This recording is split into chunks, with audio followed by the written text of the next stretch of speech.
What's up everybody, Coach Mills here, coming at you with a brand new Valorant video, and in this video we're going to be breaking down how to destroy Smurfs in your competitive games. Now a lot of people are always complaining about Smurf this, Smurf that. If only Smurfs didn't exist, they would actually be radiant or immortal, but that is not necessarily the truth. However, if you incorporate these strategies, you'll give yourself a better chance up against Smurfs, and you can quickly improve, and eventually you'll be able to climb even though Smurfs exist in your game. So we're gonna break all that down, but go to the Game League website right now in the links down below for in-depth advanced guides, tips and tricks, VOD reviews. We got everything you need in order to climb the ranks of Valorant, and I know a lot of you have been wanting advanced content, so go check it out in the links down below. But without further ado, let's jump into the video. Now the first thing that we gotta talk about is some hard truths, but it's gonna be very important for you progressing from here on out. You see, personal responsibility is really hard, and sometimes it's your teammates that are holding you down in your rank, or maybe it's throwers that are keeping you down, and now it's Smurfs, and everyone really wants to point the finger at Smurfs for making it impossible for you to climb. Now, I'm not gonna pretend that Smurfs aren't a big deal, and Riot are doing things to actually address that, but we can't just wait around for Riot to just fix everything, even though they're probably never gonna be able to, because honestly, Smurfs and Throwers are not the reason that you're stuck at your rank. You gotta understand that while, yes, the enemy team is slightly more likely to get a Smurf, 5 out of 5 chances, you are also pretty likely to get a Smurf yourself. Everyone but you has a possibility of being a Smurf, and over time, that's actually gonna balance out with the slight advantage going to the enemy. Now, that alone might make it so that the enemy will have more Smurfs more of the time, but you gotta also remember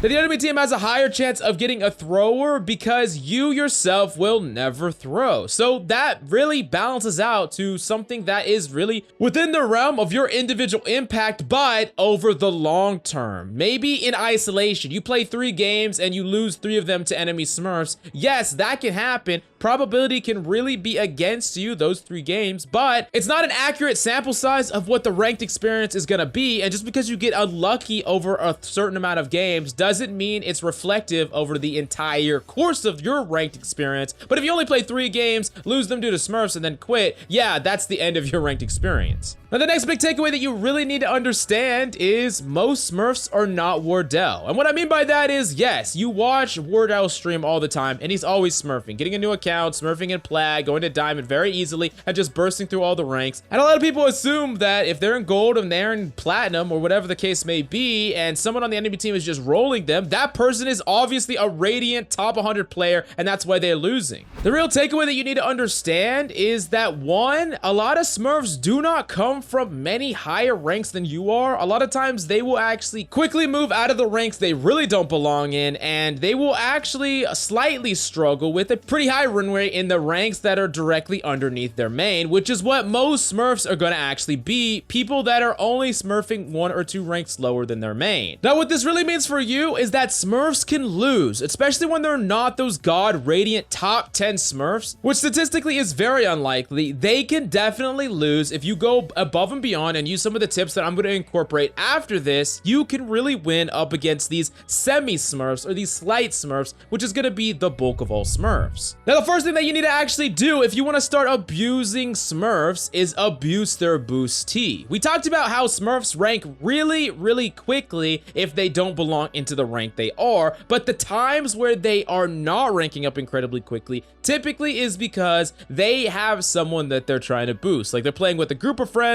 or they're playing with 1 or 2 friends that are really bad, and they are playing with them to kind of boost them to a higher rank. Am I right? Now, the reason that they're having a hard time just climbing very quickly is because their Boostie is really holding them down, and you'll see it as clear as day. When you see someone on the enemy team that's like 20-5, and you see another person that's like 1-17, you'll really clearly see that that is the Boostie, and that's the booster trying to boost them out of the rank. Now, not only is that person a really big liability, if you really abuse where that person is holding, what that person is doing, and consider that person like maybe even close to an AFK, that can be a way to really level the playing field and give yourself a legitimate shot of winning, where that Smurf might pop off and get a lot of kills, but it kind of gets balanced out or averaged with the person on their team that is just doing so terrible, as long as you basically prevent the Super Smurf from farming your team over and over again. And that directly moves on to the next tip that's really going to help you deal with Smurfs. Never take a 50-50 with a smurf, especially a gunfight. Now, yes, a lot of time in your average ranked games, when you're just going up against anyone, especially people at your rank, and you've been grinding, hitting that mechanical gym, you're confident in your mechanical skill, or you're a duelist, yes, you're gonna consistently go for these gunfights, and if you can win them, you're really gonna have high impact in your games. But when you're up against someone that is clearly really good at aim duels, they're gonna be trying to set up these aim duels over and over and over again, and they're just begging you to get in a 50-50 gunfight duel with them. Now, a lot of you might be wondering, okay, Mills, then what do we do if we can't get into gunfight with this smurf? Well, I'm not saying you can't get into any gunfight. I'm saying a 50-50 one-on-one gunfight. What you need to be doing is setting up an advantaged fight, not an aim duel, and I'm going to tell you several different ways you could do this. The first way is just to abuse broken weapons that can even body Radiant players without the necessary mechanical skill. Running with the stinger straight at an enemy, using an Ares to wall bang, using a shotgun from close range, or using an operator at a really far away angle. All of these are still going to be able to kill even a very high level player, and you don't need to get in a 1v1 Vandal duel from really far away to actually get the value on that Radiant player. So this is the first thing that you could abuse and incorporate, and it's guaranteed to get you a certain amount of power up against Radiant players. And a lot of times, because we said the enemy has a Boostie on their team, if you can shut down that Radiant player even with one of these cheese weapons, you're going to be able to give your team an overwhelming advantage, because now they have a quote-unquote AFK or a really bad player. Now, the next thing that you need to be doing is just abuse abilities. If you can flash an enemy smurf, if you can kill him with some sort of utility or an ultimate, this is ways to get actual kills on the enemy smurf without taking a 1v1 duel. And while this is really important to do in general, it is especially so using it up against the smurf, because like I said, he's going to be seeking out all the aim duels in the world. But if you don't give him those free kills, if you don't give him those free aim duels, and he has to get through or slog through ability after ability after ability after all these crazy broken guns, it's going to be very hard for him to get a lot of value. It's going to be very hard for him to like 1v4. Now, the last thing that you should be doing over and over again is just taking 2v1s. This is really obvious, but it's incredibly important. Even the best player in the world is going to have a hard time getting swung on by two people simultaneously. Now, yes, there's going to be some times that are frustrating where that smurf is going to body both of you, but I promise you, if you just give up on the 2v1 strategy and just take these 1v1s with this smurf,